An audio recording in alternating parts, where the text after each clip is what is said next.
luwalhati sa Ama, sa Anak at sa Espiritu Santo. Magsiupo po tayong lahat. Ngayon, pakinggan natin ang mensahe sa umagang ito para sa lugar na ito ni Ate Milet at ni Sister Tess Scario. Ito.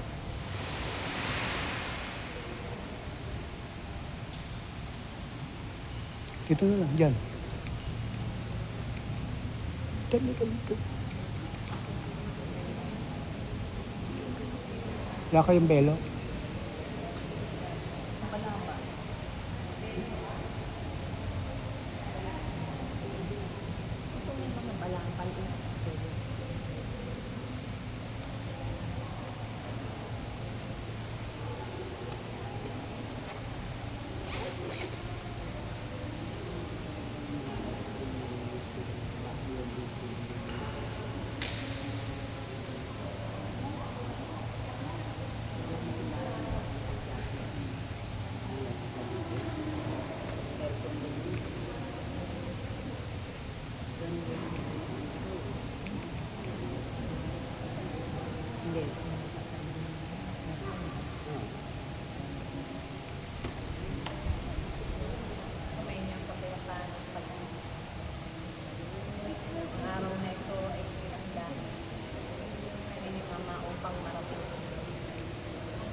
Dahil malao na po ay tinatakdan ng Diyos sa iba't ibang sulok ng sakit.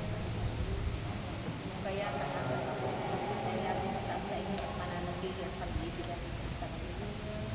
Ganun din ang pagtutulungan. At ang pagkakaisa ay laging magaganap sa pangalan ng Diyos. Ang araw na ito ay napaka-himala. Dahil hindi ninyo ito naisip na kayo ay makakarating sa templong ito. Subalit ito ang kalooban ng Diyos. Maganap bago pa man kayo makarating doon sa dakarusan ninyo ng kanyang gawain. Dahil tunay na napaka dakila ng kanyang pagpapahalaga sa bawat isa sa inyo. Isa itong sorpresa na naganap sa inyong mga buhay sa araw na ito upang masigit pa na magkabit kayo ng inspirasyon mula sa Kanya. Kayo'y mananatili na maglilingkod, hindi ninyo maiisipan tumalikod pa. Dahil sa mga bagay na mabubuti na Kanyang ibinabahagi at ibabahagi ninyo, ipapalaganap ninyo sa mga kapwa-tao higit sa sanlibutan. Dahil kailanman wala siyang itinakda mga masasamang bagay sa buhay. Diyos ay mabuti. Kung bakit kayo Kanyang nilikha na kawangis upang maipakita niyo na kayo ay isa sa halimbawa din ng tagapaglingkod niya sa Kanya. At ito ay babaunin niyo hanggang sa inyong kamatayan at dadalhin niyo doon sa Kanyang naman. Na doon kayo magpapatuloy, magpupuri, magpawalang hanggan.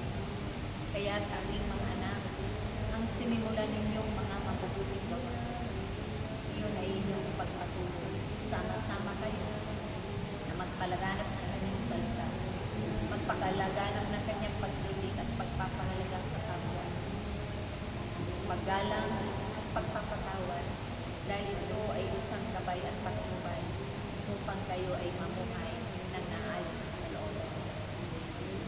Dakila nga ang inyong mga hangarin para sa kapwa niyo. Bakit nagaganap ang mahimalang ito at iwaga sa inyong komunidad?